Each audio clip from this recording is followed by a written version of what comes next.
feeling cold against your skin. Running through the chaos, letting all the sin. Temptation in a bottle, ready for the night. Craving for the thrill, it's time to ignite.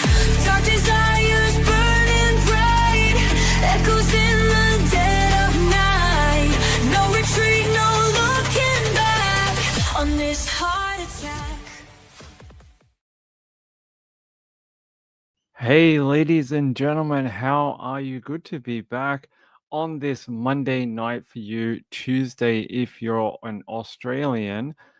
We've had a bunch of updates into cases that we were following over the last week, including this missing dentist that we talked about over the weekend, Melanie Nadler Lit, and she's from Cobb County. Uh, sometimes in true crime, we think we know what's going on, and you get some information, you're like, okay, that's not what I was expecting. And that's sort of what's going on here with this woman. And we'll go through it. I'll show you some of the things I've been able to find about this missing woman. And I feel like missing woman might be the wrong word here. Missing woman might be the incorrect description for this lady. It sounds like she might be missing on her own volition. And the circumstances surrounding that is what we probably need to have a talk about, because it's sounding a little odd. Watch this video and then I'll show you the other side, the bit the media is not showing you. Kim Loeffler talked with the man. Here we go. It started too quickly. Hold on. County police say a missing dentist has been found safe. It's a story we've been covering since Friday, and one many they're following closely. Thanks so much for joining us for Fox 5 News at 6. I'm Eric Perry. A vendor in Marietta for an event at a town center mall says he spotted her after seeing the missing person's flyer and then called 911. Fox 5's Kim Loeffler talked with the man this afternoon. She's live there with more. Kim, walk us through the story. So many questions here.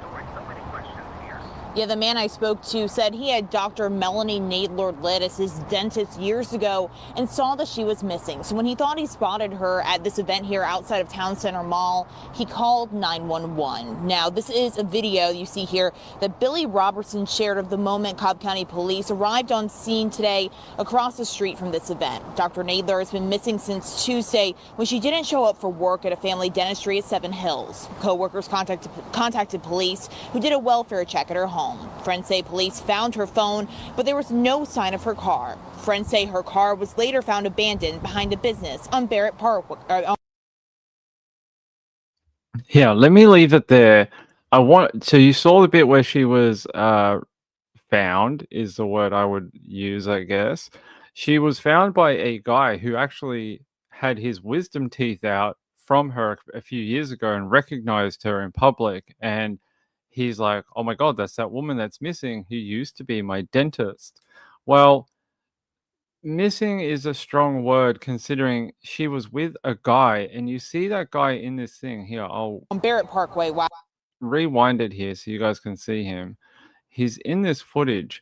He's the guy you see right there, the bald-headed dude in the top in front of the cop.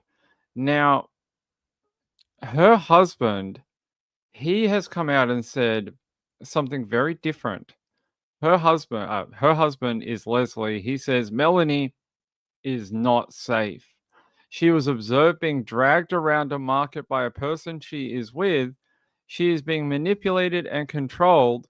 When confronted by the gentleman who spotted them because she was his dentist, the guy she was with started yelling at him. He did do that.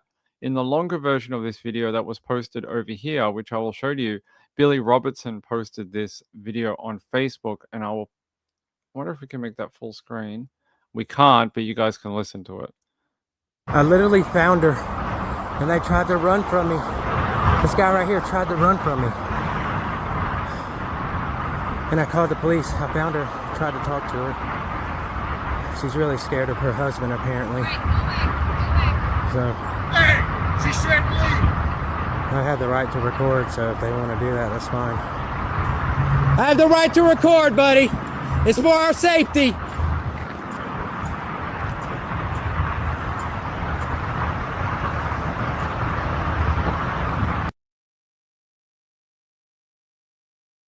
So, yeah, you see there, the guy's recording. He's the one who found her, and she's with this guy. And this guy, from information that I've seen, is a strange individual. Hey, Spin, how are you? It was a outdoor event. The wording I have is a market, but I wasn't there, so I don't know. You're lost. I'll bring it all around in a second. So you see the message that her husband put out here, right? Saying that Melanie's not safe and all this type of thing. Then you see her in this video with a different guy who is not her husband. You know, tell the church elders we have a burning to be happening apparently. But this is where it gets a bit strange. It worries me that we're all trying to push and bring this woman back home. But what if this woman doesn't want to go back home? What if she deliberately, well, that's what it seems like anyway, but what if she doesn't like her home life? What if her and her husband have been somewhat separated for a number of years? And this is her way of making a break for it. And I see a lot of people siding with the husband saying, "Oh, we'll get her home and you don't worry, Leslie. She'll be home any day now." What if that's not what she wants? What if she doesn't want to go home? And I worry that we're sort of in some ways just automatically siding with someone that we see as a victim, the husband, and we don't know what the actual background to this is. They could have been on their way to a divorce, and she doesn't like her husband for a number of reasons, right? And she's just like, I'm done, because they were about to go on a holiday last week on the Wednesday. They were supposed to take off to a trip to Japan, and she didn't want to go on holidays with him. Maybe he's very controlling. These are just speculation. I don't know, but it seems to me it would take a lot for a woman to abandon her family, abandon a job that she is a professional and has done for many years, and then not go on holiday to Japan. Like, I think we'd all like to go on holiday, but it's just a little strange. And here's another photo of him and her. There's that dude that you see in front of the cop, and we'll see. But they have come out and said that she is found. Now, there were some records that came out about that guy.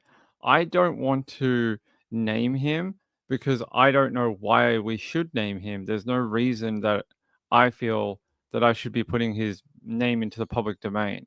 But I can tell you that he does have a criminal history.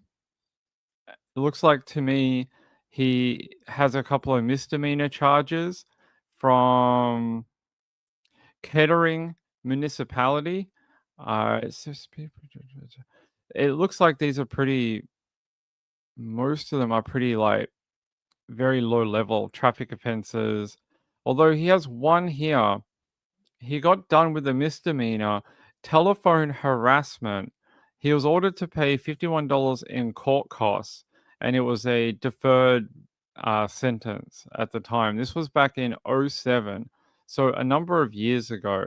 Then he had one in '03, even earlier than that one, which was it's just telling me it's a misdemeanor. Time of the offense. It doesn't tell me what type of offense. It just tells me that there were charges filed back in '03. And then offense description 5535 speed previous 12 months. I don't know. It sounds like a traffic charge. Could be. So he's been charged a couple of times, but it's the one at the bottom. Telephone harassment back in 2007. So this guy's had a bit of a run in with the law over the years. And that's the guy that she's hanging out with. But I'm not going to name him publicly. I do see some websites that have his name up, but it's sort of like you need to know his name to be able to find it. Um, until we find out more about who the guy is and whether he's actually participating in a crime, then I'm not willing to put his name out there. But I will just say that he does have a murky history with the law, and whether she's in actual any danger, I don't know. But there's the full message from her husband that he posted on Facebook about her not being safe. It's hard to know when you get into these relationship breakdowns, especially when there's a family involved, children, um, a long relationship. I think Melanie and her husband had been together for a number of years. I find it very difficult to side with one side or the other. As long as she's alive and she's able to speak for herself, then until there's more information to go in a different direction, what can we do? What can we actually really? I'm worried that we're pushing on a door that we shouldn't be pushing on, because she deserves some privacy. I mean, how would any of you like it if we did this to you and you were going through a separation with your husband? I think you'd be like, why are people watching me? Why are people doing that? Um, Yeah, I can read it out loud. He says, "This is Leslie, that's her husband. Melanie is not safe. She was observed being dragged around a market by the person she is with. She is being manipulated and controlled. When confronted by the gentleman who spotted them because she was his dentist, the guy she was with started yelling at him. You heard that on the video. She is so scared of the person she's with. She was not forthright with the police. He was charged with beating one of his wives. She is in a mental health crisis and needs professional help intervention immediately. The police do not know her and did not do her any justice whatsoever and let them both leave. If anyone sees her, please do not let her leave and call 988 and share her location." It comes across as almost controlling. Um, I almost like this, like 50-50 on whether this is a worried husband or someone who's very controlling. And I can't quite figure out what it is. I can't figure out if this is the type of behavior that made her leave or he's genuinely concerned for her well-being, and I can't figure it out, unfortunately. To me, it almost sounds like I don't know. I think one thing 1 minute, and then the next minute I read it again and I think something else. It's very hard to know. Chipmunk said, "If he's telling the truth, this won't go well." Well, we don't know. Rachel said, "Doesn't sound good, but if she's an adult, then it's up to her. She can do what she wants." Yes, I agree. Kim said, "Still a wash. Men say mental health issues to mask abuse. They do. They'll be like, that bitch is crazy. She's crazy. Didn't you see her?" I mean, we've all heard that before. The fact they both jumped to mental health, it could be true, it could not. Betsy said, "I think it sounds manipulative." I agree. And it's just some of the language in there. Things like, she needs help immediately. She needs professional help intervention. The police do not know her and did not do her any justice whatsoever and let them both leave. If anyone sees her, please do not let her leave. Why are you telling people to confront a woman that they don't know and confine her movements? I don't think we should be telling any adults to do that to anyone. I mean, you can call the police, they can notify you of her location if they want, but you shouldn't confine people to moving. You can't stop her from leaving. You know, she's a grown woman. I don't think that's the right thing to do.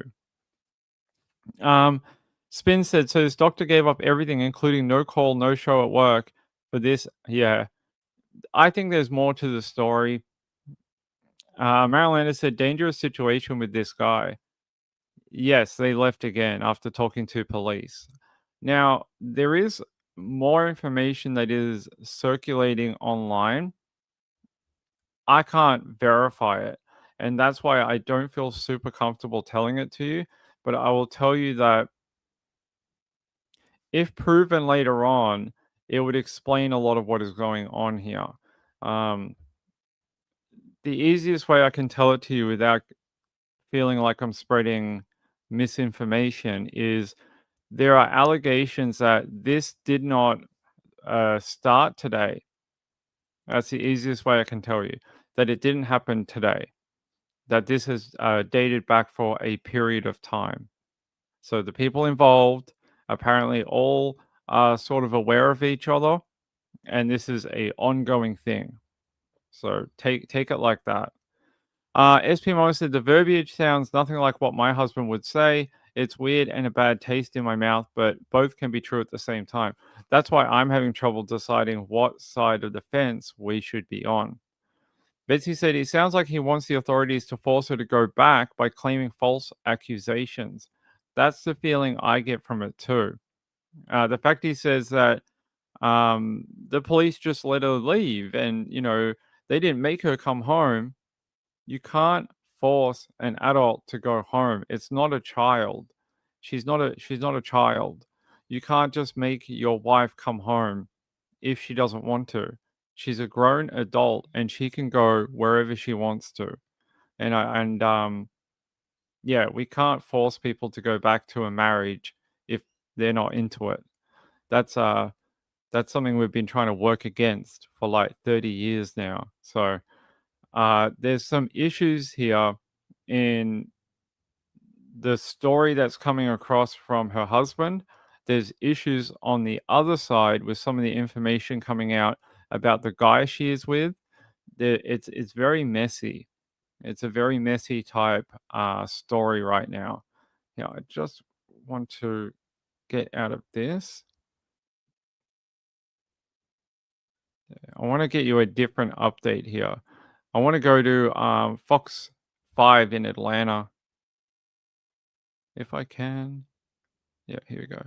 Our top story, Cobb County police say a missing dentist has been found safe. It's a story we've been covering since Friday, and one many they're following closely. Thanks so much for joining us for Fox 5 News at 6.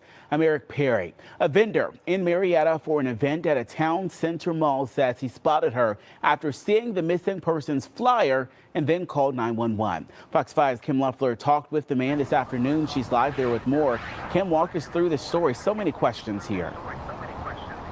Yeah, the man I spoke to said he had Dr. Melanie Nadler lit as his dentist years ago and saw that she was missing. So when he thought he spotted her at this event here outside of Town Center Mall, he called 911. Now, this is a video you see here that Billy Robertson shared of the moment Cobb County police arrived on scene today across the street from this event. Dr. Nadler has been missing since Tuesday when she didn't show up for work at a family dentistry at Seven Hills. Co-workers contacted police, who did a welfare check at her home.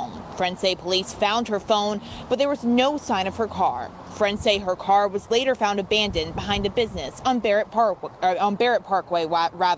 in the Town Center Mall area. Now Robertson says he's glad he was in the right place at the right time. Yeah, even last night before bed, it finally hit me because I was like, oh, she's so familiar looking. And it finally hit me right before bed. And I was like, that was my dentist a few years back. It was just a, 1 in a million shot, I guess. I'm good at recognizing faces and right place, right time. I don't know. The story was sticking with me anyway. Maybe it was meant to be. Now, Cobb County police say Dr. Nadler was not in any danger, and there is no indication of foul play. They also say out of respect for her privacy, they will not be releasing any additional information at this time. I think when you listen to the end of that, police say she is not in any danger, and due to her privacy, they will not be releasing any more information at this time. I think that tells you that she basically told the police that she doesn't want to go home. And as a free woman in our societies, she has that right to do that if she wants to. It doesn't matter what her marriage is or anything like that. If she doesn't want to go home right now, she doesn't have to. I'm glad she's not missing. I'm glad she's okay. There seems to be other things at play here, and it would be nice. We may never know because of the type of information that we would need to come to a better conclusion, but we may never know. SPMO said if he says she can be safe, she can be safe and not make her come home, but be safe. That's what would make the difference. Yeah, his language is just very over the top. And I mean, I get it. Having a wife be missing is probably very, very devastating, but it just comes across as a little controlling. Spin says this reminds me of the Hana Kobayashi thing a little bit, very similar. Khalida said she wants to be away from her husband for some reason, probably a good one. I would bring you back to this. She was supposed to knock off work the next day on the Tuesday and head to Japan the following morning. Who doesn't want to go on holiday to Japan? I would love to go on holiday to Japan tomorrow. Hands up who would like to go on holiday somewhere. I'd love to do that tomorrow. I think most of you would all want to go on holiday tomorrow unless you have a fear of flying. But if you just had tickets to go somewhere and you'd been looking forward to it for months, I think you would love to head off and explore Japan and head up to the mountains or go down to their coastline, explore Tokyo. I think it would be a lot of fun. And it says to me very strange that this woman who booked this holiday all of a sudden is like, nope, I don't want to go on holiday with my husband. So yeah, I think it tells you a lot. SPMO said, my kids want to go to Japan, but me, I hate flying. It wouldn't be for the adventure with my kids. Yeah. Oh,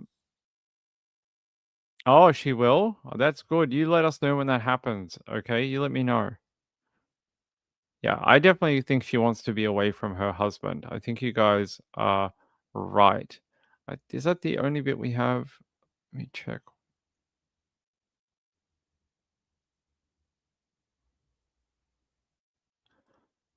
Da, da, da, da. Yeah, I just this guy does have a bit of a record, but you know, you can't judge everyone for their record, I guess.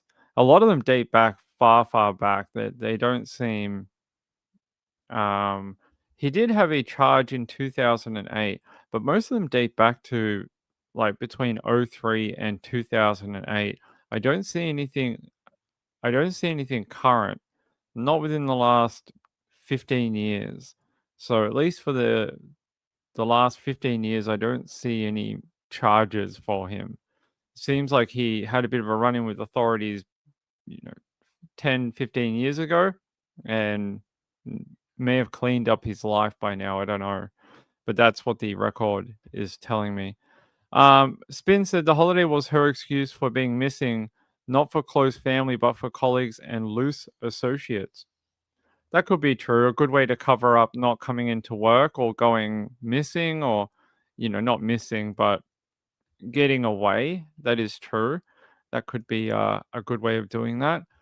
Yeah, let me see if we've got any other information. Yeah, but a lot of this is not being reported by the media. The only bit that's being reported by the media is just that she's been found safe. And as you can see with this article, that's all they're reporting. Let's see here. Authorities. It's interesting that she chose the time that her husband was out of the state to do this. It sounds pre-planned. It definitely sounds like she put some planning into this. So, yeah.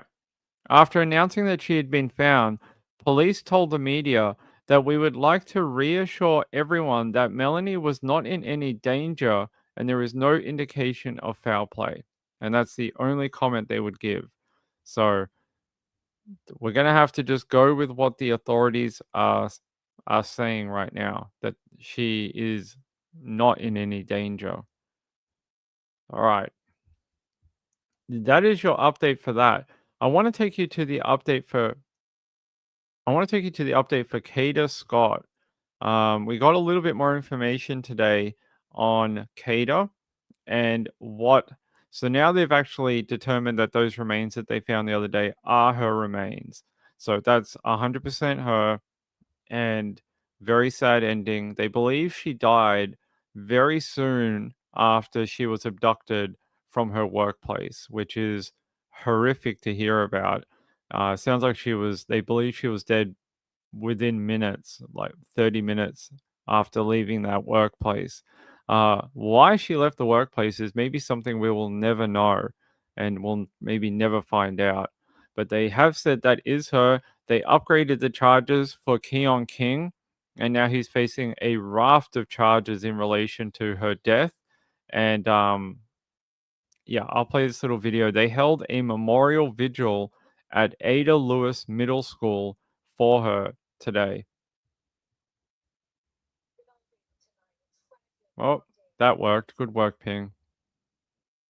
Kada Scott. Yeah. Tragic update on the case of Kada Scott. The Philadelphia medical examiner confirming it was her remains found behind a vacant school over the weekend. The suspect charged with her kidnapping, Keon King, is now facing new criminal charges, including arson. Prosecutors say homicide charges will be filed once they're able to confirm everything needed for probable cause. Investigators found Scott's body Saturday in a wooded area behind the vacant Ada Lewis Middle School in East Germantown. Police acting on an anonymous tip telling them where to look. The district attorney's office is also looking into 2 cars they believe were involved in Kada's disappearance. A stolen 2008 black Hyundai Accent, which investigators say King set on fire, and a 1999 gold Toyota Camry believed to be King's. We believe the people in these vehicles are working together. But in terms of who those people are and the level of their involvement, I'm not going to comment at this time.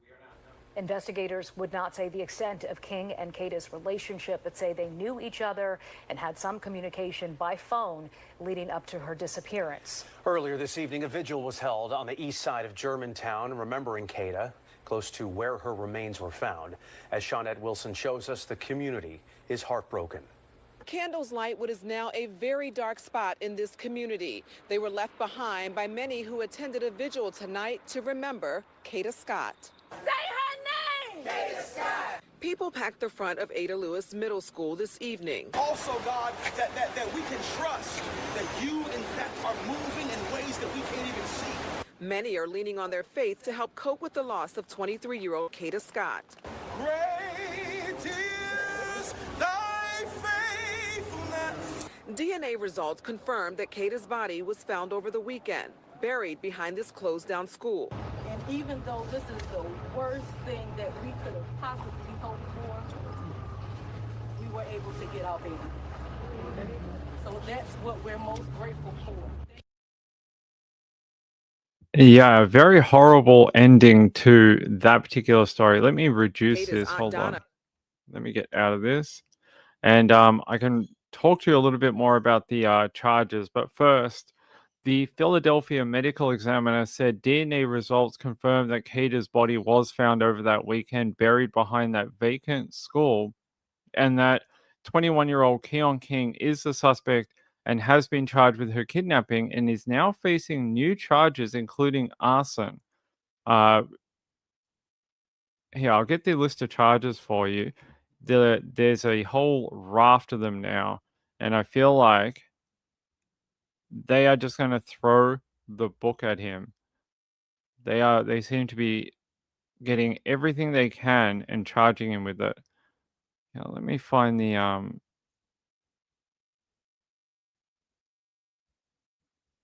the charges for you.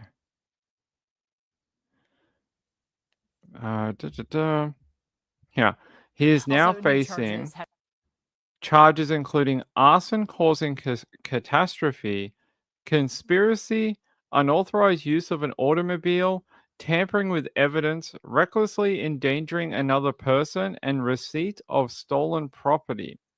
They said they will proceed with filing homicide charges against him when we can very precisely confirm everything we need for probable cause.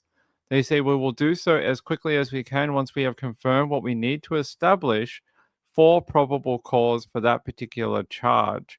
So they've got him on a whole bunch of holding charges right now, like a bunch of them.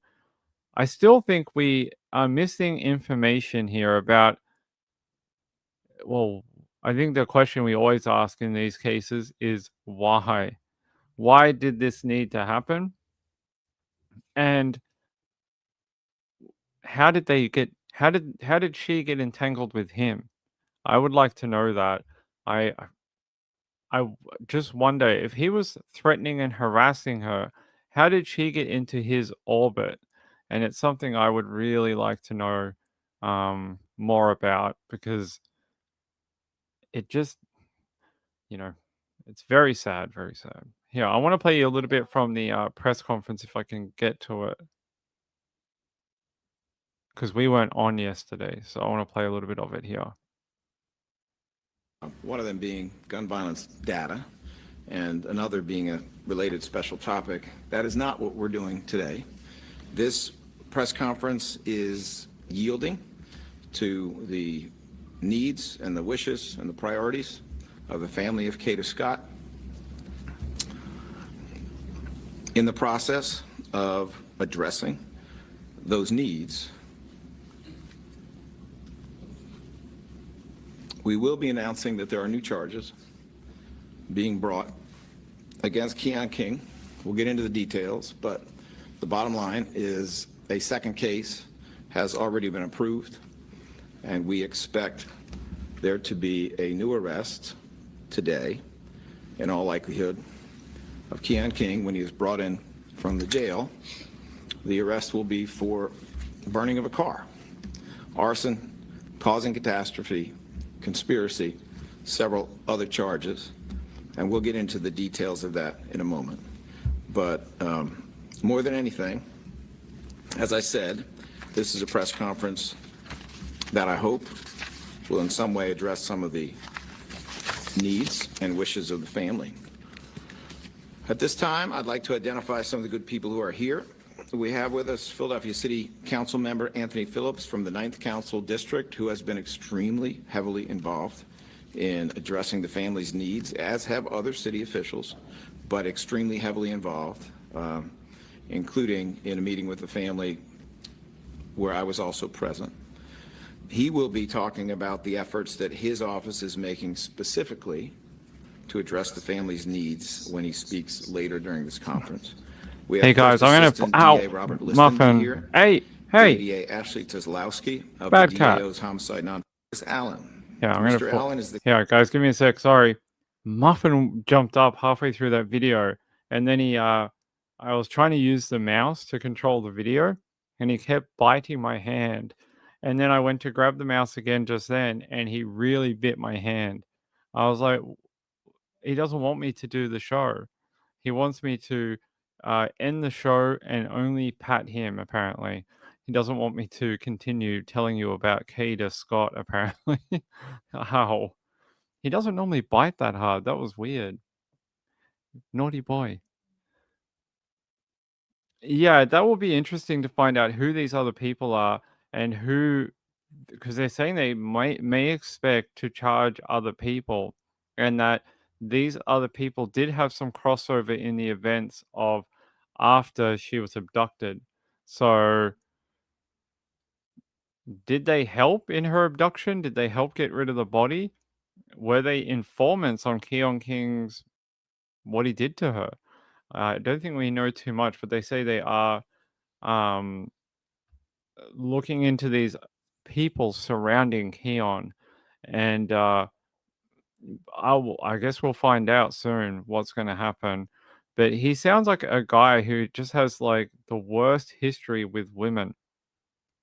Like you saw in that video a few days ago, he was stalking another woman earlier this year, walked up to her property and was peering in the windows like a prowler, and then he went and hid. The people inside the home thought he had left, so they went out to check their property. And when they went outside, one of the women was abducted. He grabbed her, forcibly removed her from the property, and took her away. Like, he is. I don't understand why he was on the street. When you're displaying this type of behavior in our society, what excuse in court can you provide that will let you back out on the street? It shows how dangerous you are, The fact you have that much balls to go into someone's property and literally taunt and terrorize them in their own home and then forcibly remove somebody from their property. Then he goes and abducts Kada a few months later, and this time goes further and kills her. I mean, there needs to be more of an explanation on that. Why was it allowed to get to this point? Why did it have to be Kada Scott? And I think that is a question that the authorities really need to give an answer to. They have to. I mean, you need to give the public a reason of why this guy was just walking around, because that video should have seen him be locked up. It really should have. Let me see if I can grab a better video for us. Is it this one? I don't want to play it all because I think we've watched it. I think we've all watched a lot of it. There was one bit I wanted to play though, if I can find it.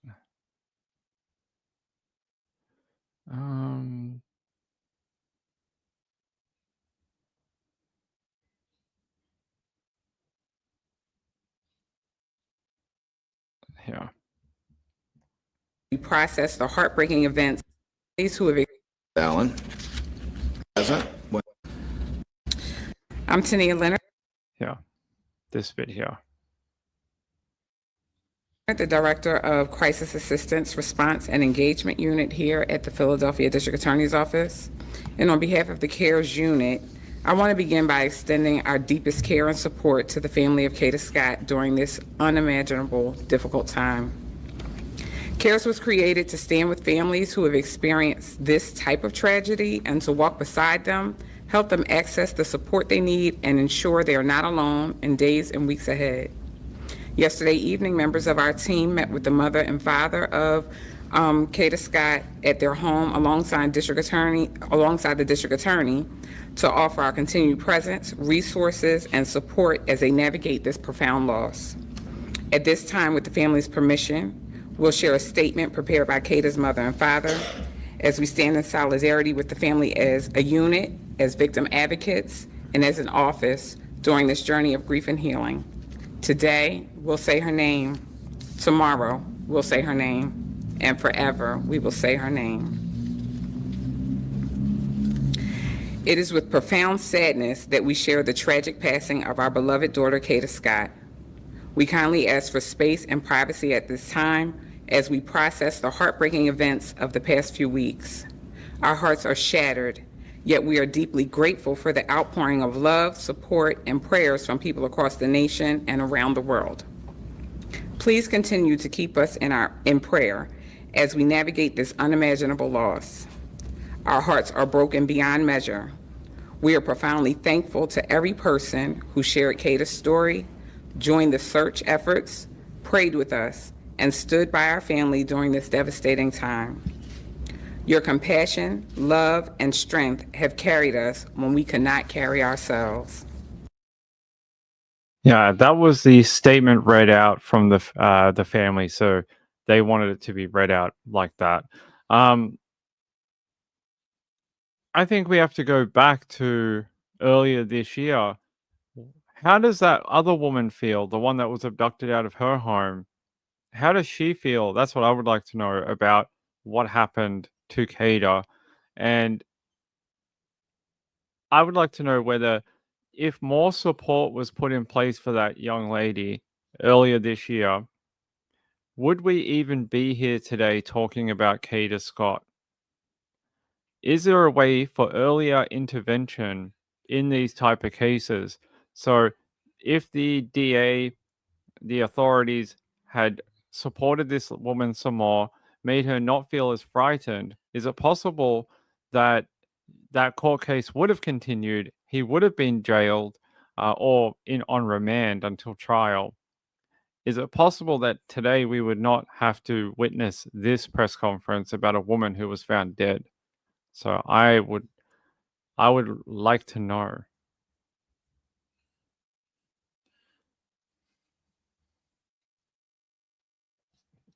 My God, the cat is back. He's back. Hey, Muffin. Don't bite me again. Hey, Blue Frog, how are you? Celeste Rivas Hernandez, that's a different story. We're not talking about that story today. But I appreciate your comment. Yeah, hi, Blue Frog. Yes, so that's the information I would like. I don't think they've released a ton about those earlier charges or the situation about it. They did do a press conference last Friday, and they were trying to they were basically trying to smooth it over with everyone, being like, "Oh no, like, if we could have done it, we would. We totally would have done it. We don't back away from any challenge of bringing people to justice." Well, um, hmm. Chipmunk said, "It's a compliment, in my opinion, if one falls asleep." Sure, sure.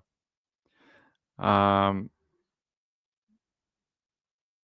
all right, hold on, guys. Give me 1 second.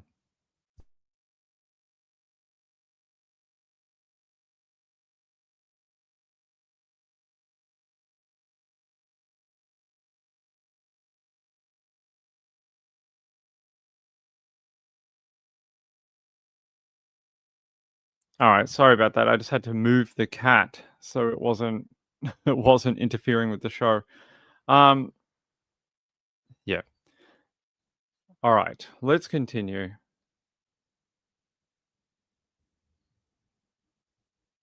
Yeah. I want to talk about a different story now because that's about all I've got on Kada, and I don't want to just rehash things that everyone's talked about today.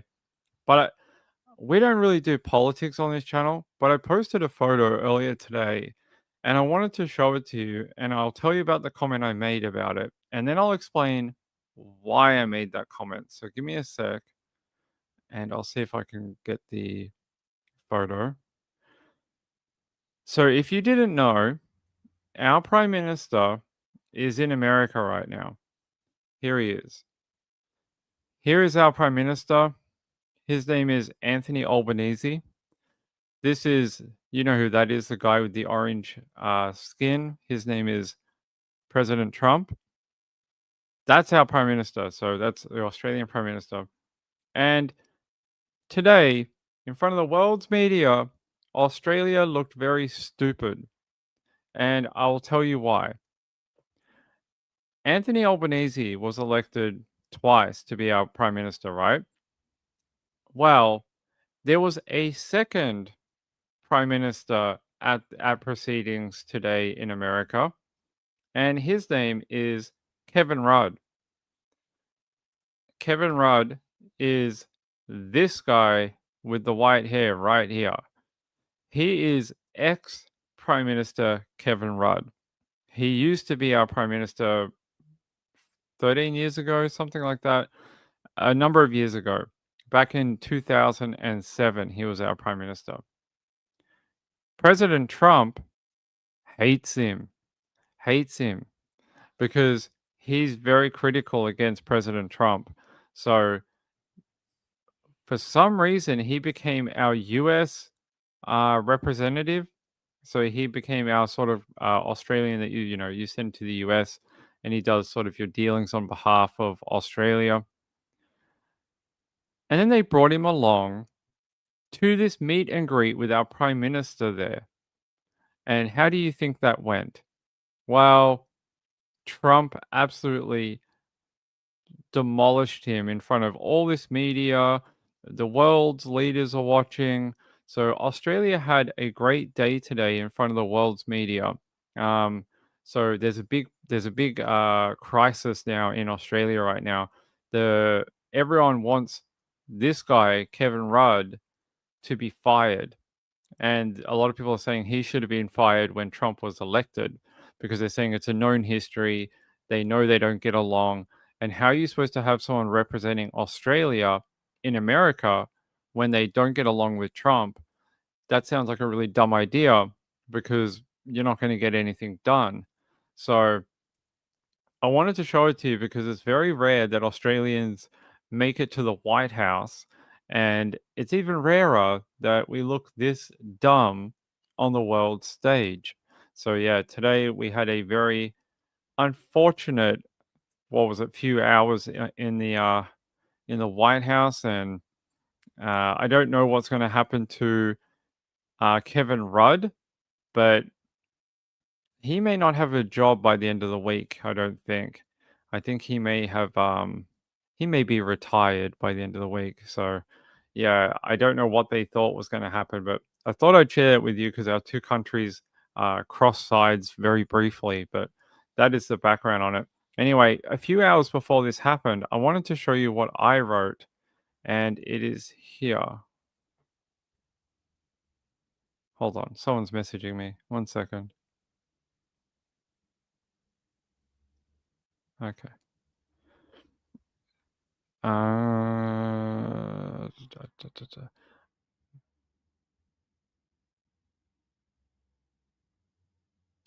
I can't find it, but basically I said, what could go wrong here? And then a few hours later, this happened. So apparently Ping is um a psychic. Apparently I have psychic abilities because somehow I knew this was going to happen, and I posted about it hours before it happened. So there you go, a weird time when our countries collide, Americans and Australians, bipartisanship, apparently, maybe not. So yeah, this is all Australia is talking about right now. Not true crime related, but I wanted to show you what happens when things go wrong between our two countries, because it's strange. Our two countries, Australia and America, are very good friends. We've been friends for I think it's over 100 years. We've done a lot of work together. We protect the Pacific down here, and you guys help us up in the north. And so when things like this happen, it's very rare that there's sort of this big public fallout between the two countries. Hopefully, it doesn't damage our relations with each other any further, but we'll see. We'll see. But yeah, Kevin Rudd might be hunting on Seek by the end of the week for a new job. All right. Let's go to more true crime. Actually, there was a story out of Australia. We're going to talk about Melody Buzzard in a minute, but there was a story in Australia today, and I'm just trying to track it down.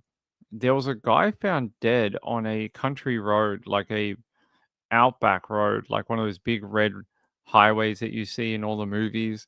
And the circumstances surrounding it are very weird. I'm just trying to track down the article for it so I can show you. I may not be able to. Yeah, I might just track it down after we talk about Melanie. Melody Buzzard. So Melody Buzzard was a story we followed last week. She is a missing 9-year-old girl, and they're saying that she has not been seen for months, possibly even longer. But there is some people have come forward to say they might have seen her in August of this year. There is some other information to say that she hasn't been seen since 2024. A lot of neighbors said they haven't seen her at the property in over a year, which is a long time. But her grandmother spoke out on news station KSBY this afternoon, and I want to show it to you. So listen to this. I'm Christopher Benez, your community reporter in Vandenberg Village. It's been nearly a week since 9-year-old Melody Buzzard was reported missing. On Monday, I sat down with her grandmother, who is speaking out publicly for the first time. She shares with me warning signs in Melody's mother's mental health, and also shares a deeply personal message that she hopes her granddaughter will hear. Hi. Hi. How are you? Fine. My name is Crystal. Are you Lori? Yes. Hi, Lori. I'm with KSBY News. I've been following along. I can come inside. Lori Miranda says she first learned her granddaughter was missing when law enforcement called asking if she knew where the child was. He said, "Did you know that your granddaughter was missing?" And I said, "Missing?" He goes, "When's the last time you talked to your daughter?" I said, "I don't know, 2 years, a year and a half ago." The search for Melody began last week when authorities were notified about her extended absence from an independent studies program. You hear the grandmother there. When was the last time you saw Melody? a year and a half, 2 years ago. That's a long time for a grandchild to not visit like their grandma. So this is from Santa Barbara in California. So if you guys need to know the area, Santa Barbara, California. So we're back in California for this one. Um, uh, even if even the grandma, 2 years for a grandchild, and then someone in the neighborhood or some person has put up a sign saying, "Where is Melody?" I don't understand why the authorities can't do what they did to Lori Vallow, where they put a timer on her and basically said, if you don't produce the children by this day, we're going to arrest you. Why can't they do that with this woman and say you have X amount of time to produce a child and show us that the child is healthy? What is even stranger is, according to some information, the mother took a cross-country trip recently, like within the last month. They're saying here the Santa Barbara County Sheriff's Office, with the FBI's assistance, uncovered evidence that indicated that Melody was seen with her mother, Ashley, on October 7. That's only about 2 weeks ago. They say the sheriff's office said in a statement that the pair may have traveled to Nebraska, with Buzzard driving a rental car, a white Chevrolet Malibu with license plate 9MNG 101. They say detectives have gathered evidence indicating that Melody was with her mother as recently as 2 weeks ago, and that they went on this cross-country road trip with each other. But apparently, Ashley cannot explain where the child is or what they did on that trip, and that she is not talking to authorities. So why did they go on this cross-country road trip when the child hasn't been in school for over a year? And according to some more information, the father, Melody's father, died in a motorcycle crash when she was just an infant baby. And they're saying here, his side of the family was locked out from her life. As soon as the father of the child died, Ashley removed Melody from their sort of care. They wouldn't let the family visit her. Nothing. So the family has not seen her since she was basically a newborn. So for 8-9 years, the father's side has not had any contact with Melody at all. So yeah, very sad. The father died in a motorcycle crash, and never got to see his daughter grow up. And now the mother has been keeping the child hidden from that family as well. So we've learned some very strange information in the last couple of days, especially this road trip. It sort of sounds like Lori Vallow again. Random road trips and leaving the state, and you can't give us any information about where the child is. It's all a little strange. Let me go here.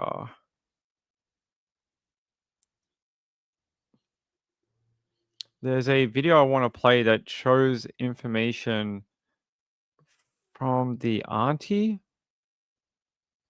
Yeah.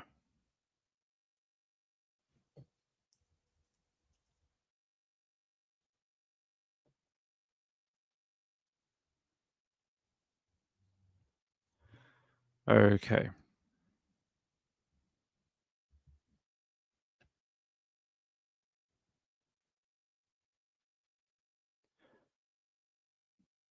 All right, 2 hours ago. Yeah, this one. You got the people with the yelling at the house again. The search for Melody Buzzard began last week after a school administrator reported the girl's extended absence from an independent studies program. Authorities say Melody's mother has been uncooperative with the investigation. We're all looking for answers. but, we're showing up today so that way, she knows we care. We're here for Melody, and hopefully she will come out and tell us where she's at. Sheriff's deputies briefly addressing the growing crowd, saying they do not believe the child's mother has been home for the past 48 hours. Neighbors strongly disagree, telling me they've seen signs of activity. Besides the garage being open almost 48 hours now, which we don't know if she knows or not, she was burning something in the fireplace last night, but paper was coming out. Tensions rose as families demanded immediate information. It's about time, organization is going to be key in this. If they're not going to press her until she cracks, I'm sorry, it's time. Within hours, a new Facebook group had dozens of members saying they will continue gathering together daily until Melody is located. I felt like nobody was doing anything, actually moving. So I wanted to reach the community. I know a lot of us have daughters, and it's heartbreaking. Deputies on Sunday said the case remains under investigation. We thank you for watching, and remember, stay updated. By the way, good work to the people trying to keep her accountable. I'm just not sure what that will do to find the child, but I appreciate their effort. I would like to know, is there anyone who has seen the child since she came back from the trip? So when she went out to Nebraska, came back, is there anyone who saw the child back in California? That's a question I feel like needs to be answered. Can anyone place her back in the state? And if not, did she do something to that poor child in Nebraska? Is that why she drove out there? I mean, we all know what Nebraska's like. If you're not in the city, it's pretty wild. It's got a lot of wilderness. So it's a strange place to take a trip to. It's not like you're telling a 9-year-old, "Hey, we're going to Disneyland." You're like, "Hey, we're going to take you to the greatest place on earth. We're going to take you out to the rolling hills of Nebraska." I feel like that's probably not the trip that a 9-year-old would get excited about. Right. You could even do a live video saying, "My kid's fine. I don't want any interference from police or whatever. I didn't send her to school because she is homeschooled. Thanks. Bye." And you could post that video online and everything would just go away. But she does not. Woman of Steel said rental cars have tracking. They should be able to pinpoint every location the mother went to. Hopefully, because it's just a little odd. Yeah, there was another one I wanted to show you. Was it the LA Times? KRCA, yeah. Let me take you out to KCRA. Santa Barbara County are searching for answers after a 9-year-old girl disappeared. Authorities say the girl's mother is not cooperating. Now people are going so far as to protest outside the family's home. We want answers. We want answers. And I agree. We want answers. Too many children. We just had Emmanuel, the little boy, also in California. We just got through that one, and the father, Jake, pleading guilty. We now got a missing 9-year-old girl. It seems like it never ends. It seems like we finish with one, we get another one. And I don't know what or where we go from here, and what we could do to make it so these are a faster turnaround. I really think we could have something like what they did with Lori Vallow, where if there's a missing child, you have 72 hours to produce that child, or you get locked up until you tell authorities where that child is located. Like, that mum is the only person who is responsible for that child. There is no one else. The father is dead. He died in a motorcycle accident. She is the sole carer for that child.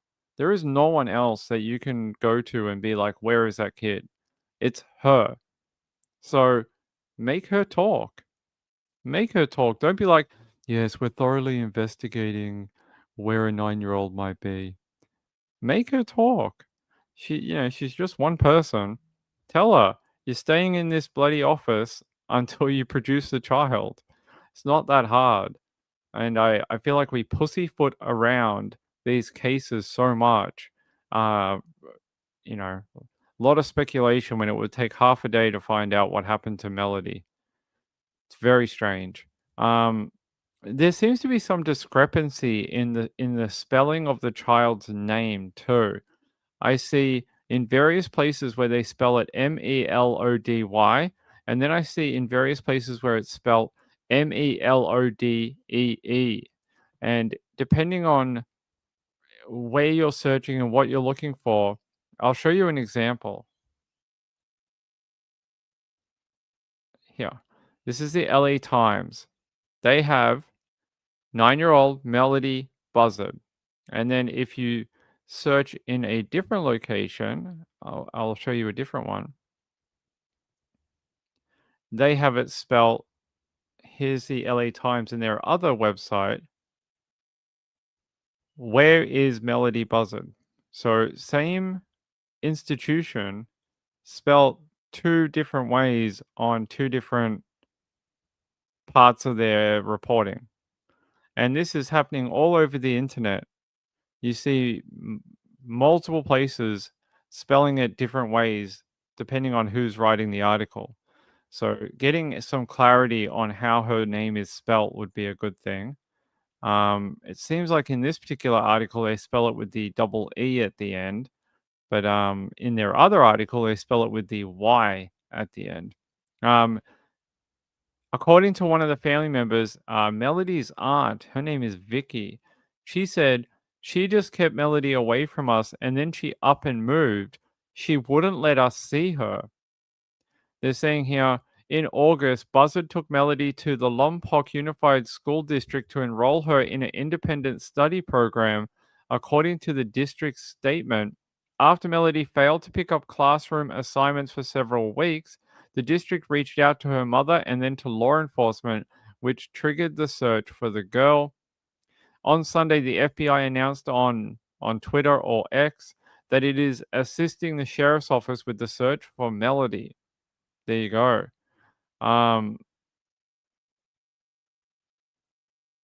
They're saying here, detectives are aware of the strong community interest in Melody's case and are asking the public not to attempt to conduct their own searches or investigations.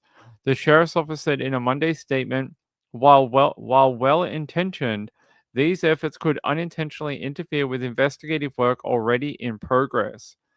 Ooh, that tells me that they think that someone got close.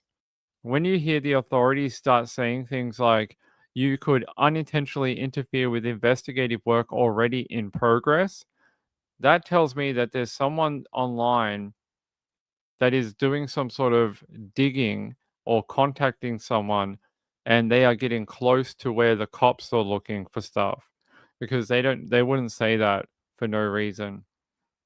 Folson's mom said she is beautiful, however her name is spelt.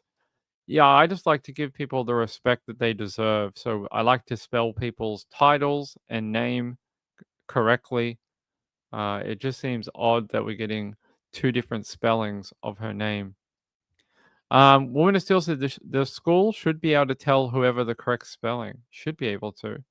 It definitely says something. It says they think people are getting close to where they are looking in the investigation. Here, anyone with information about Melody or anyone who has had contact with Ashley since October 7 is asked to contact the sheriff's office. They're saying here, Ashley was seen by KSBY entering her home as recently as Thursday, and neighbors told the TV station that she is still living at the home.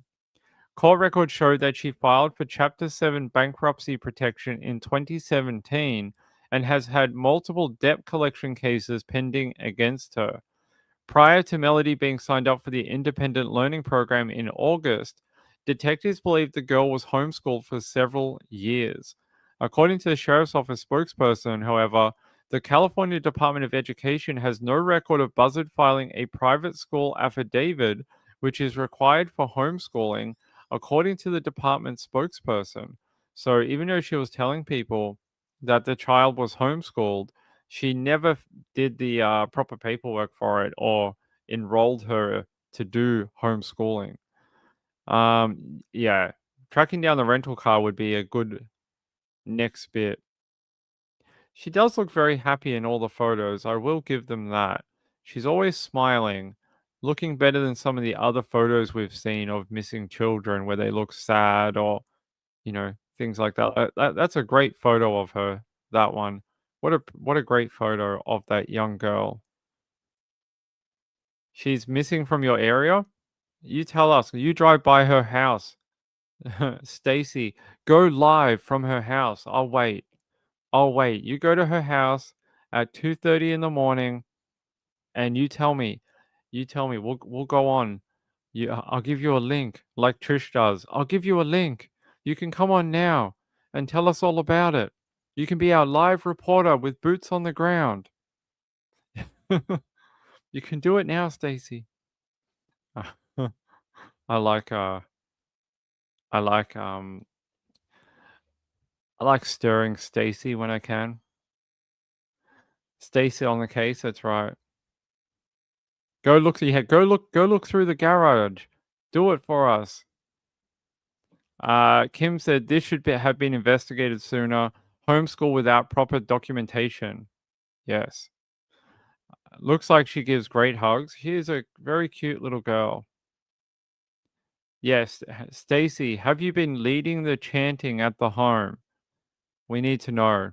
It's important information. All right. Well, that's the update I have for Melody. I'll keep an eye on it. It seems to be heating up though, but I have questions as to why the authorities are sort of letting the mother just dangle in the wind. I'm just a bit odd about it. I find it a bit strange. All right. Let's go out to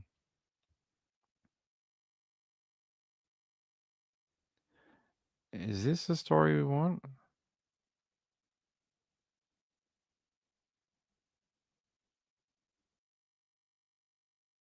No.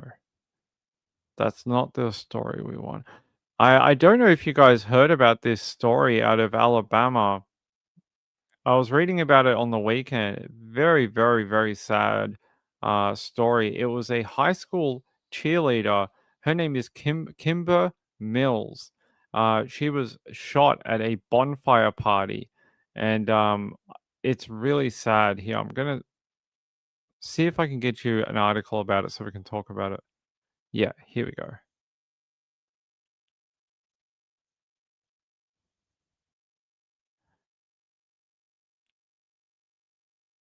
Dozens gathered on Cleveland High School's football field nearly 48 hours after a shooting that shook the tight-knit community. Thanks for joining us tonight at 10. I'm Guy Rawlings. Carla has the night off. 4 people were hurt during the shooting after the Jefferson County Sheriff's Office says an argument at a bonfire led to gunfire. Here's the latest. None of the victims are dead, according to investigators, though Stephen Whitehead is still charged with murder in connection to the shooting. He's still being held without bond in the Jefferson County Jail. According to the sheriff's office, 2 women and 2 men were hurt in the shooting. It happened just after midnight Sunday in a wooded area in Pinson, commonly known as the Pit. We've heard from family members who tell us one of the victims is 18-year-old Kimber Mills. They say her injuries were the most serious, and doctors told them there's not much they can do. Hundreds came out to tonight's prayer vigil to support the family and pray for Mills. WVTM 13's Aaron Llewellyn was there and shares how the community is dealing with this tragedy. Sadness grips this small, tight-knit community, but there's also some anger too. It was very heartless, and we hope that he gets what he deserves, the max of what he deserves. Amazing grace, how sweet the sound. Hundreds filled the Cleveland High School stadium. And I pray for those who are believers. I pray that this makes them want to stand up and be bold because of how one person's life impacted them. Yeah, let me tell you a bit more about how this happened. So, that Alabama man has been charged with murder, and the shooting happened on Sunday at a bonfire, ended up injuring 4 people. And you saw the location on the map. So, it's in Jefferson County, And the location is in a place called Pinson. And they're saying here, Mills, the girl that you heard about in the video, was shot in the head and leg. And they're saying here that she suffered brain swelling and that she would be on feeding and breathing tubes for the rest of her life if they kept it, like if they kept her alive. And the family's saying, we do have on her a DNR because we do not want to hurt her anymore trying to bring her back. There is no surgery that would give her a life worth living. And the doctor's saying that she only has a few days to live left and that she will eventually pass away. And they're saying Mills' sister claimed Whitehead crashed the bonfire and that Mills and her friends did not know him. Whitehead allegedly tried to offer a drink and talk to one of Mills' friends who alerted her boyfriend. A large fight reportedly ensued before gunshots broke out. Kimber was caught in the crossfire, and 3 other victims sustained non-life-threatening injuries. Whitehead has been charged with murder as Miss Mills has been deemed brain dead. He remains in jail without bond at this time. And here's a photo of her here, Kimber Mills. She was 18 years old, was a high school senior, and was trying to have a good time at a party, and a guy gate crashing it. She got caught in the gunfire and is unfortunately now brain dead, which is horrific. It's awful. I feel for her family. They're saying here she was the youngest child in her family and she remains in critical hospital. She remains in critical condition at UAB hospital, and they're saying a GoFundMe has been started in her family's honor. Yeah, here's the GoFundMe. They've raised just shy of $10,000 US, and yeah, they're saying that the funds raised will go to her family to support them in this terrible time. They're saying here, doctors told them that if Kimber survives, that she would be on breathing and feeding tubes for the rest of her life. And they say, we've just opted to let her body do what it needs to do, and that they do have a do not resuscitate on her. So if she dies, they are not to intervene and try and bring her back. They're saying here, doctors have given Kimber only days to live. They said as soon as her brain is done swelling to its max point, it will eventually cause brain death. And they said that's when they will declare her deceased, and then we do her honor walk and organ donation. Ashley described her sister as friendly and sweet and a bit fiery at times. She had a little spunk to her step. Awful. The suspect, Stephen Tyler Whitehead, showed up at the party unannounced, and they're saying that no one at the party knew him. And a gun was produced, and it went off. And unfortunately, this young lady was hit in the head. Pretty awful. I'm just trying to see if I can find anything else here about it. No, but I'll put up a nice photo of that young girl for us all to see. Far too young to have died in this type of way. Just about to leave high school. She was probably just about to go to college. If she's in her senior year, this probably would have been her last year at the high school, and she'd probably head off to college next year in 2026. So, really terrible. Hey, Michaela. Michaela said, this is in my state and county, but not super close to me. People are crazy around here, though. Prayers to her family and to her. Yes. She is an organ donor, according to the article. Yes. Yeah, they are doing that. Jojo said she needs a miracle. I agree. A miracle, maybe. Maybe the swelling doesn't go so far. Maybe there's a chance. I'm not a doctor. I don't know. But maybe stranger things have happened. Let me see if I can find anything else about it for you.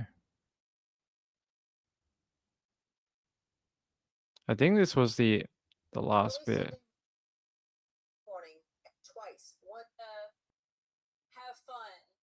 Yeah, here.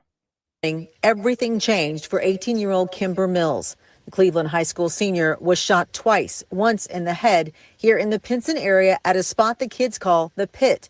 Today, it's a crime scene with Jefferson County deputies scouring the site. The kids had a bonfire. They were listening to music and being kids. This Friday is their senior night. So they went to have fun because every senior is going to go and have fun. It just ended up a wrong spot to be, I guess. Now Kimber is fighting for her life at UAB Hospital. The doctors have told her family there is no surgery that will help. They're waiting for a miracle. If not a miracle for Kimber and her 8 siblings, one for someone else and their family. Kimber is an organ donor. She wanted it. So it's good that somebody else can live on since she couldn't.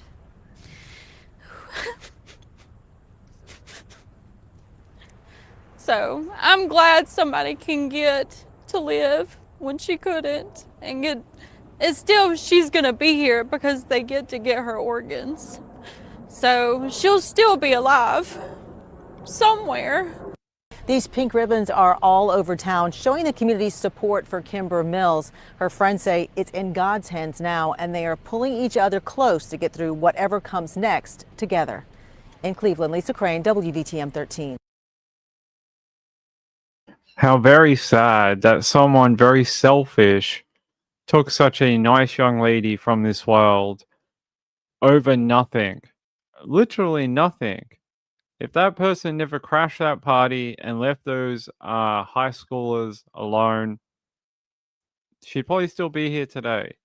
We read about a lot of people who do very selfish actions on this show, but this might be one of the most. That guy never had to go to that party. He never had to gate crash it. A gun never had to get produced. And yeah, she will most likely pass away in the coming days. And you can see just her friend there talking about her, how upset she is. Her family must be inconsolable, is the word that I would use. She will save lives, yes, but it is very sad. Michaela said, it seems rude of Jefferson County to charge him with murder when there is still a small chance. They should have charged attempted murder, then upgraded. I think maybe the doctors have basically said to the authorities that recovery is almost certainly not going to happen. They obviously believe, the doctors obviously believe that there's no real hope of a miracle. How old was the man? Did we get an age for him? He's 27. He's 27 years old. So what he was doing with 17 and 18-year-old high schoolers trying to break into their, bonfire night, I don't know. But that 27-year-old should have stayed away and let the teenagers have fun. Gail said, if the doctors say there is no brain activity, then she's gone. Only her heart remains beating. Yeah. So it sounds like she's got swelling on the brain, and they don't believe that is actually going to get any better. So that is a very sad story out of Alabama. Pretty sad. If I hear any more about what has happened to her, I will let you know over the coming days. I will try and find it for you and bring it to you. All right. I think we've got one more for tonight. By the way, I want to thank my friend, Kathy Lynch. Kathy Lynch, thank you so much for your donation. I appreciate it. As you can see, there are some new donation messages from Nightbot in the chat. We have changed them and fixed them and just made new ones because the other ones had been around for a while. And we also have our new ending video. The ending video is done. It is here, and it'll play at the end of tonight. So the people who have donated in the last few weeks will be included. The thing is, we're waiting on the end of the month to get our membership and super chat people. So the super chat and membership people, we can update. I think it's next week. And then we'll have everyone that did that for the month. So we have to wait a little bit longer for them. But right now it has the people who do the Ko-Fi or the PayPal. And yeah, If you give a donation, you will be included too. We update it every Sunday. So every Sunday, every week, we update the ending video for people who have been very kind during the week. Warner still said he should never have been there. I know, 27. What was he doing out there? He should have just leave them alone. Let them have their party. It's ridiculous. Just let him have his fun. Let the teenagers just have their fun. All right. Let me see. I think I've got one more. One more for tonight. Yeah. We're going to go to Indiana. And it's about IMPD makes arrest after man fatally shot during road rage incident on the northwest side.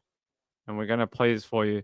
They're saying Indianapolis police found a man in a gold sedan with multiple bullet wounds. And they're saying this was all over road rage. They're saying that the victim, Kentrell Settles, was shot after he honked his horn and drove around a stopped car during a short traffic delay near the intersection of West 38th Street and Georgetown Road. The driver of the stopped vehicle, 23-year-old Deborah Benefiel, responded by following the victim and firing at least one shot into his vehicle before she fled the scene. Why would you fire into someone's vehicle? It is crazy, and the guy died. The guy that she shot at passed away. What is wrong with people? Now, police are piecing together what happened to a man who was fatally shot on the city's northwest side. Good evening, everyone, at 10 o'clock. I'm Derek Dennis. And I'm Tim Spears. It happened this afternoon off Donald Avenue and 37th Street. News 8's Kat Sandoval was there on the scene and joins us now after talking to neighbors and police. Kat? Tim, police say they found a man in this gold sedan with multiple bullet wounds. He was transported to a local hospital where he later died. Police say the fight began on 38th and Georgetown Road involving two vehicles, and the vehicle ended up on Donald Avenue. A neighbor says he witnessed what happened. He describes this sedan driving recklessly. There was somebody else with a driver, like a lady. She was yelling, she was screaming, she was on the phone with the police, I guess. And after that, they just parked right there, and the police came right away in like 3 minutes or less than that. But yes, everybody was yelling. It was kind of chaotic. The chaplain arrived to be with family. It's unknown if this home has anything to do with the victim. Our victim's assistants will be here on scene to help the family, as I mentioned, who's going through an unimaginable loss, an unexpected term. Our hearts are with them, and this is yet again another incident of preventable violence. Daniel recently moved in, but he says he personally experienced violence in the neighborhood. Sort of the same issue going on a while ago in this area with a road rager, and he just pointed a gun on me, so I ran away. Police say this happened in broad daylight, and they are encouraging anyone with any information to come forward. I mean, you see that photo there from the scene of the crime. Look at that. It's awful. There you go. That poor guy, it sounds like, I don't think he lived very long after she shot into his car. Everyone, calm down when you're driving. It ain't going to get you there any faster. You speeding ain't going to get you there too much faster. If anything, you'll probably hurt yourself or someone else. It's not that big of a deal. If you're running late, you're already running late. Being there 2 minutes earlier isn't going to save you anything. It isn't going to make anyone happier with you by being, I'm 15 minutes late, but I could have been 20 minutes late. Like no one's going to care. If you're late, you're late. Doesn't matter. No point speeding, no point shooting at people, there's no point yelling at people. Just calm down and get to where you got to go. People acting stupid on the road actually slows people down because of their actions and delays everyone. Well, this guy delayed forever because he ain't getting to where he's going. He is dead. So, yeah, all for sounding your horn and driving around someone. It's crazy. Like, what's wrong with people? Like, really? And what's wrong with this woman here? I'm going to get you a photo of her. Deborah Benefel. Let's see. I had a photo of her before. I just got to find it. No, that's not her. Where is it? Nope, that's not it either. Hold on, guys. I had a photo of the woman they arrested. Here. This is her right there. And let me read you a little bit more information about what it says here.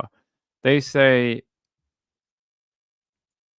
she's been charged with murder after prosecutors say road rage led to a deadly shooting on the city's west side. According to court records, the victim was stopped behind the suspect at a red light on 38th Street and Georgetown. After the light turned green, the suspect didn't move, and the victim honked his horn. Prosecutors believe that honk enraged the suspect, who fired the shot into the victim's car. A single bullet hole shattered the back window of the victim's car and claimed the life of 21-year-old Kentrell Settles. And I have a photo of Kentrell too.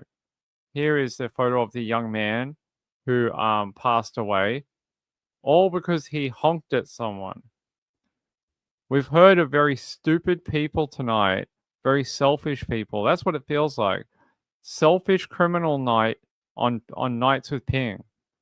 They're saying here, the young man was loved by so many people, and so many people are going to miss him. A precious life was taken for no reason. I agree, no reason. They're saying he was rushed to hospital but died shortly after. And they're saying they don't understand what he did to deserve that treatment, causing his death. And all because she couldn't keep her cool at a traffic light. They're saying here that IMPD officers quickly used license plate readers to track down the suspect's SUV, and that led to her arrest for murder and criminal recklessness just a few hours after the shooting. So these license plate readers found her. They're able to get her very quickly and get her into custody. So good work, IMPD. Good work in getting that done. Gayla said, "How to ruin your life in 1 minute." There are just some people out there that should not have firearms. They are too dumb and too hot-headed to ever be allowed around a firearm. They are just too stupid, including this woman. C. Taylor said she was likely on her phone and would have continued to sit there if he hadn't have beeped. Probably. She's probably not easy to live with. While her cellmate will find that out when she's in jail and see if that is true or not. All right. Very sad story from Indianapolis, but I got one more. Hold on.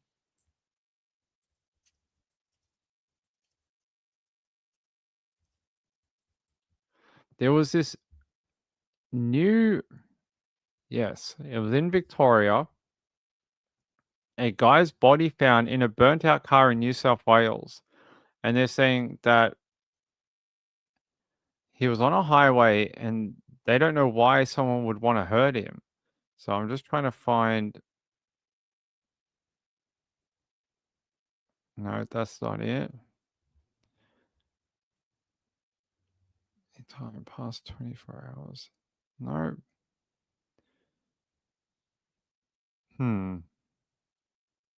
Yeah, here we go.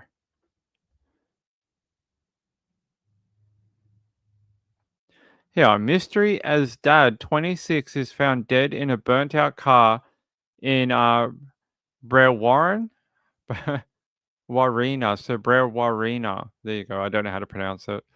His name is Joel. He was 26, found dead in a burnt out car. And they're saying here he was a father and he was found in a burnt out SUV abandoned on a remote highway.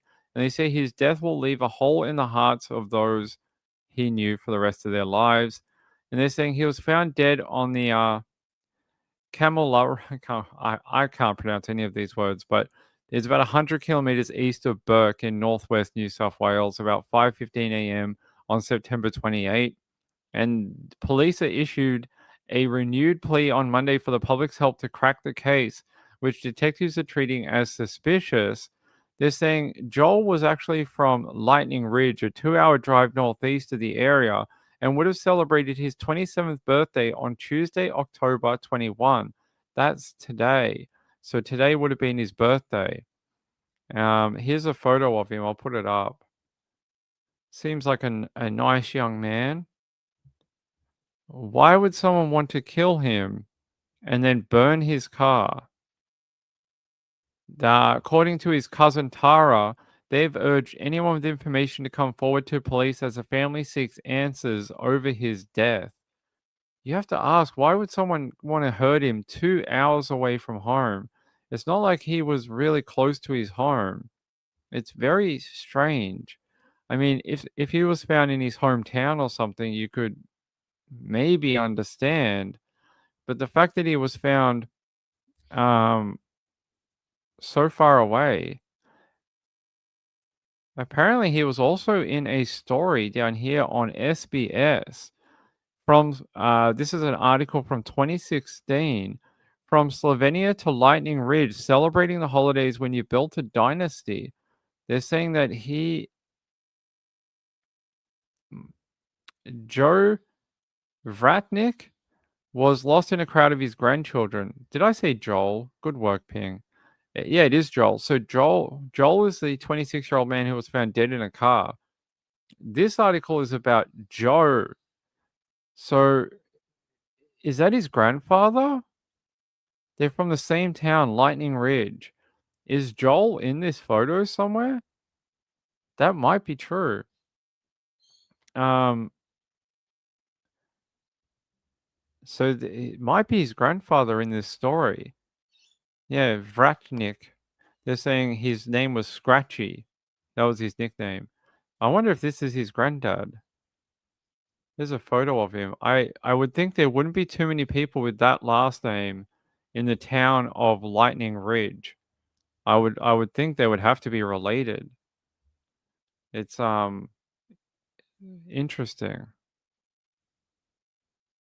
I'm trying to see if they had a grandchild.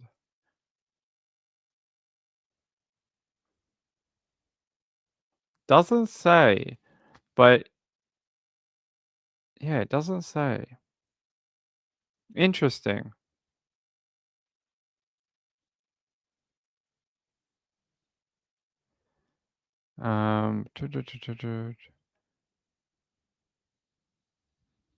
Yeah, I don't have any more information. Just that he was found on that found on the Kamilaroi Highway in Berarina. Let's have a look. Where is this location and how remote is it? Oh, geez. Okay. So this is the highway here. It is very... What's the nearest place? Walgett? It is really in the... it's near Narrabri. So Narrabri is way out in the country. Yeah, so there's Lightning Ridge. That's the town that he was from. And he was found down on this highway down here. The Kamilaroi Highway down here. So that's a pretty big distance from home, considering he's from Lightning Ridge, which is just south of the border of Queensland. So it's the border of Queensland and New South Wales, Lightning Ridge. If you watch Outback Opal Hunters, you might know Lightning Ridge because they often show Lightning Ridge in the show Outback Opal Hunters. So that's if you've watched that show, you know what type of area it is. Very, very rural. Very rural. So what a horrible place to be left. And to have your final moments found burnt out on the side of this highway. And no one's sure who would have wanted to hurt you or why. It's very strange. Yeah, it is to be murdered 2 hours away from home. He resembles me. I don't know if that's an insult or a compliment. He does, well, sort of, maybe a little bit. Maybe a little bit. So they're saying here, Detectives have searched out two premises. No, all right, good work. Two premises within Barwon 4 Reserve, uh, Brewarina, and seized a number of items for further examination.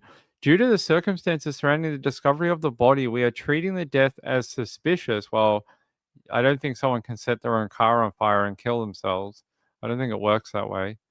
They're saying, we have identified the deceased person and notified their next of kin, but we are appealing to the public to come forward if they have information which could be relevant to this investigation. Strange. I would like to know who would follow him for 2 hours into another area. And this shows you the disparity of like GoFundMe, right? So we saw that one in America and it had raised like $10,000 and for that cheerleader, right? We've seen other ones where it's like a missing kid and they got like $300,000. This guy Joel, a country kid from Lightning Ridge, $1,480 is what the community and wider were able to raise for his family. I think it shows you sometimes the disparity of true crime. You know, if you're not a like good looking kid or, you know, a blonde girl who got killed or something like that, you don't get a lot of funds raised. And if you don't fit that sort of mold for, you know, what is acceptable, this guy, from what I understand, it sounds like he is part Aboriginal. If that is his grandfather, then he is part Aboriginal, part Slovenian. So they are the type of people who built this country. You know, some of our Aboriginal friends and some of our immigrants from Europe, and you know, this is the type of guy that is a typical Australian. And I find that very sad that no one's really helping the family. It looks like at least two of the largest donations for $200 came from a woman called Megan Boney, and that was for 400. So she raised about a third of this on her own. I hope the community helps out and helps fund, you know, his funeral for his family. Chipmunk said it's all about the strings pulled. Sure. It is very sad. I agree.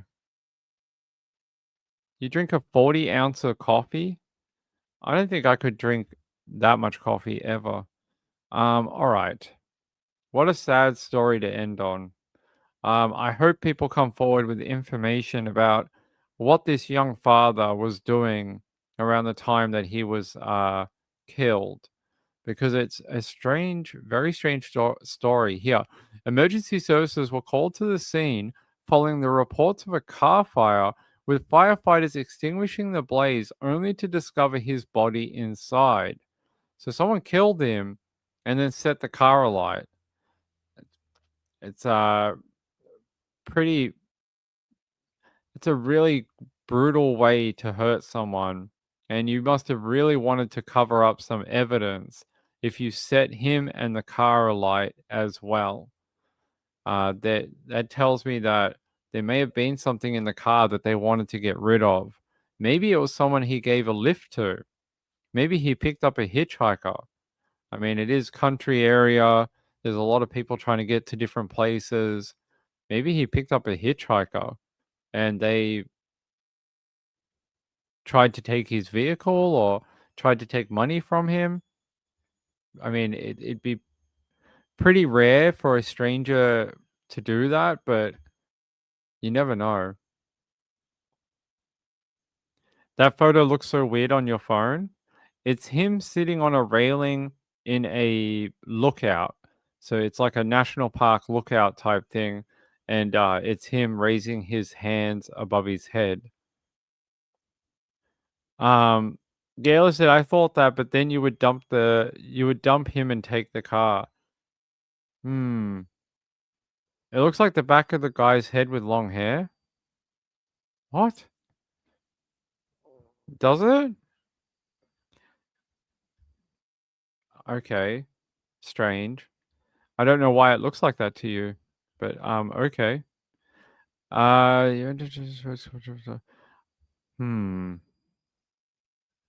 It's very sad that he was found just before his 27th birthday too. Sounds like he might have had a big week this week with turning 27. Yeah, let me check one other thing about this young guy. I just want to check and see if we have any insider local knowledge on like Facebook about who he is, stuff like that. No, we want.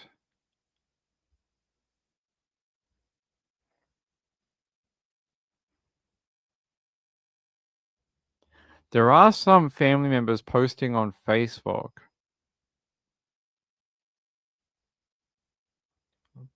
Let's see if there's any comments here.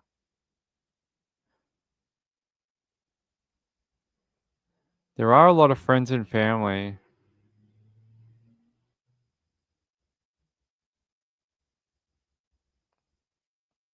A lot of comments from locals. No locals accusing anyone of anything right now. Just putting sort of like their condolences online. Not a ton of reporting on Facebook. I only see about a handful of posts and no one really saying anything here.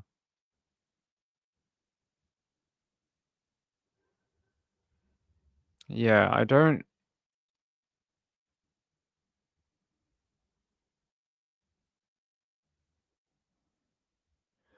It looks like his profile has been locked down too. See? This is his profile. Lives at Lightning Ridge, New South Wales. But you can only see his profile if you are his friend. So if you're not his friend, you can't get any information from it, unfortunately.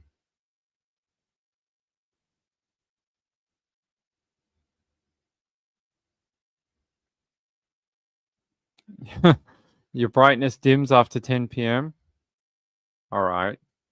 That's really it. The only person reporting on this is the Daily Mail for some reason. No one locals reporting on it. I can't find any results other than their article. You would think that a guy 26 found dead at the side of the road in a burnt out car would be bigger news in Australia, but it's just not. There's no one talking about it. There's only one news site that are reporting on it. Yeah. That's it. One article. I'm glad his life was only worth one article with the national media. That's awful. If he had been a blonde-haired, blue-eyed 18-year-old girl, probably would have had a article on every major newspaper in Australia. I guarantee it. All right. Let's get out of here. He does. I will follow it. If we hear any more about Joel, I'll let you know. I don't know if I'll ever be able to pronounce the highway that he was found on or the town that he was going to, but I'll try. Yes, you all know about it now. That's true. I'll keep an eye on Joel's investigation. If I hear anything, I will let you know. All right. Trish ran really long tonight, so we didn't get a lot of time here ourselves tonight, about an hour and a half. I'll be back tomorrow night. We may move back to the earlier time just so we can have more time to do longer shows. So keep an eye out in the next week or so. We may move back to 8:30 or 9 o'clock because it feels like people can't stay up late and watch the entire show anymore. So we may move back to 8:30, 9 p.m. Eastern time so more of our friends can come and hang out. All right, I'm going to get out of here. Enjoy your new ending video. See if your name is in there. If your name is in there. Like I said, super chats and memberships will be added next week when we get the list of them from YouTube. But there is a message for those people at the end too. I'll see you tomorrow. Thanks to Kathy Lynch for the donation. I appreciate it. Very kind. Her name's already in that video because she's such a good supporter. I'll see you tomorrow. Good night. Bye. Leather jacket, feeling cold against your skin. Running through the chaos, letting all the sin. Temptation in a bottle, ready for the night. Craving for the thrill, it's time to ignite. Dark desires burning bright. Echoes in the dead of night. No retreat, no looking back on this heart attack.